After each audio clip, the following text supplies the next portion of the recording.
Before I started recording this, there was absolute silence. There was no sound. But now, as soon as I press record, they've started working. I have a very strong feeling that after watching this video, a lot of my friends and a lot of people who watch this will not agree with me and try to beat me up. But that's okay. These are not films that I would hate. Hate is a very strong word. But these are films that I wouldn't want to watch again. Being a film student, I have watched a lot of films that I would never ever want to watch again. They have been boring, they have been odd and ambiguous, and they've been traumatic. And therefore, the films that I have chosen are relatively mainstream. Highlight. Should I just put this on auto exposure? Okay, it's on auto exposure and I apologize. But I'm the kind of person... The light also died. Are you serious? There's no current now. Okay, while the light stays, let's go on. As I was saying, to make my argument stronger, I will inform you that I rewatch a lot of films. My favorite film is Piku, and I once watched it every day for an entire week because I was so obsessed with it. I'm going to stop jibber jabbering, and this is going to be a long video already, I know, because everything's just going wrong, and we all know Aish will put in all of that.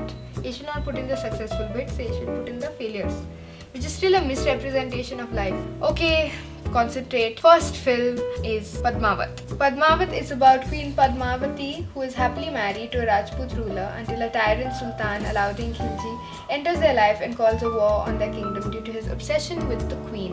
And this is all because of a parrot. And if you don't know what I'm talking about, I think you should go watch Varun Grover's stand-up on Padmavat. It caused a huge ruckus in the country. People wanted to cut off Deepika's nose and her head and various other body parts. The reason why Padmavat is on this is because I feel as though it's 3 hours too long. And the whole duration of the film is about 3 hours. My teachers always said that when you're doing a critique, you should first say the nice things and then you say the bad things. So we're going to start with the nice things.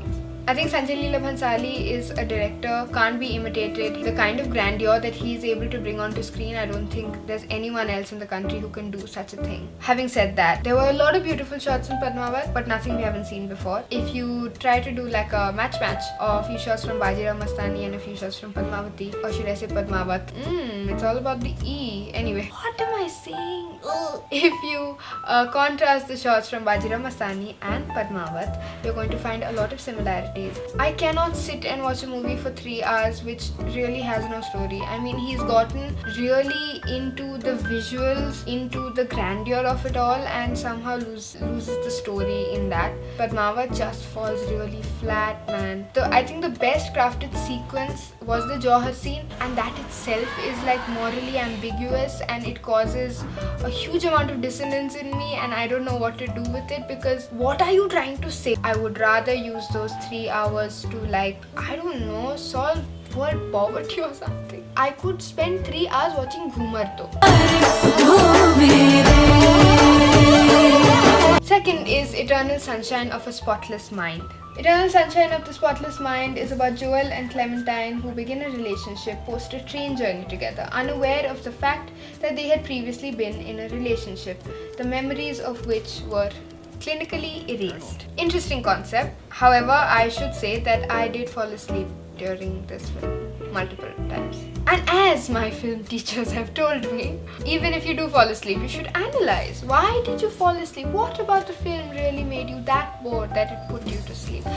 I didn't get it, and that might be a reflection on my intellect. I'm okay with that. I thought it was too much, like this aspect of clinical erasure of memory, and I think it's one of people's favorite rom-coms, but I don't get it. Rom-coms are supposed to move you to some amount, right? It's supposed to make you at least want that relationship or want something that the character is getting. This film made me want nothing. I should probably watch it again to give you a better critique of the film, but I don't think that's gonna happen. Okay, third, highly unpopular opinion, I know, is Moonlight. Moonlight is an Oscar-winning film about Sharon, a young African-American boy who finds guidance in Juan, a drug dealer who teaches him to carve out his own path. As he grows up in Miami, Juan's advice leaves a lasting impression on him. I think Moonlight has a very inventive and innovative structure, as well as its attempt at lighting. I think I haven't seen anything like it before. I think it's a film that has too many issues in it. It's picked up everything from homosexuality to racism to drug abuse to childhood trauma. It has too many things going on, and there's an attempt to highlight every single one of them. In this case, it just became too complex and too much. Watch it though, watch it and form your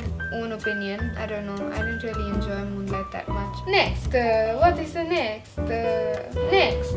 Okay, next is Manto. Manto is a story about Sadat Hasan Manto, who is an established story writer in the Bombay film industry. He is distressed after his family is forced to flee to Pakistan due to the tensions between Hindus and Muslims. So Manto attempts to weave Manto's life along with 4 of his most famous stories. Manto and me, in my own mind, have a relationship. I love his writing and I love that man so much. He's so cynical, but he's so good at his craft. His writing is incredibly visual and he's very economical with his words because he was also a screenwriter, and therefore when you read it, it's just like the best morsel of food you could have ever gotten but for your head. And therefore to live up to his words and the imagery that he creates through his writing is incredibly difficult, I agree. But if there was anyone I would trust this with, it would be Nandita Das, who directed Manto.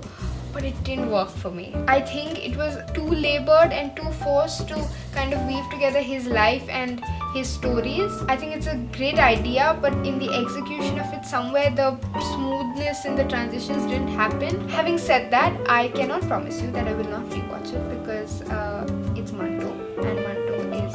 I want to be Manto, and I want to also be married to a Manto. Like, I don't know, when you like a film, it's nice to discuss it, but when you don't like a film, I think it's even better to discuss it, because what about it don't you like? Like, is it a personal bias? It's probably a personal bias.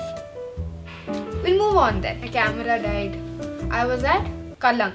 Kalank is about long buried secrets which come to light when romance blossoms between a young daredevil and a beautiful woman in 1945 India. It is based in pre-partition India, which is a fabulous attempt of giving historical significance to a very insignificant movie. I watched Kalank in Bombay with 2 of my friends. We got like a 100 rupee ticket and we went and watched it, and we walked out. You know what it is? Kalank doesn't have a storyline. It doesn't have a beginning, middle or an end. It just has random points of conflict and random introductions of characters which aren't even introductions. They place the characters in front of the camera and they think that that is the introduction of the character. There's no writing. There's just human beings who look utterly beautiful. I mean, look at the cast, okay? There's Varun Dhawan. There's Aditya Roy Kapoor, who by the way is I think the best part about the movie, because you can just watch him, and that is not due to the brilliance of the movie, that's due to the brilliance of his genetics. There's Madhuri Dixit. Who wouldn't want to watch Madhuri Dixit? There's Alia Bhatt, and then there's Sanju Var. Okay, and Sonakshi Sinha also. Sorry, I forgot Sonakshi. There are brilliant people in the film, highly underutilized. There's just some beautiful sets and some beautiful costumes and some beautiful makeup and some beautiful people, and that's it. You can't run a film because of that. And I probably should watch the end of Kalank, but I won't. These are all very bad critiques because actually 2 of the films I haven't even fully properly watched. I'm sorry, okay, let me be rational. Wow, that was a long recording session. Like, share, subscribe, that ghanti also please switch on. I will post a new video every Sunday.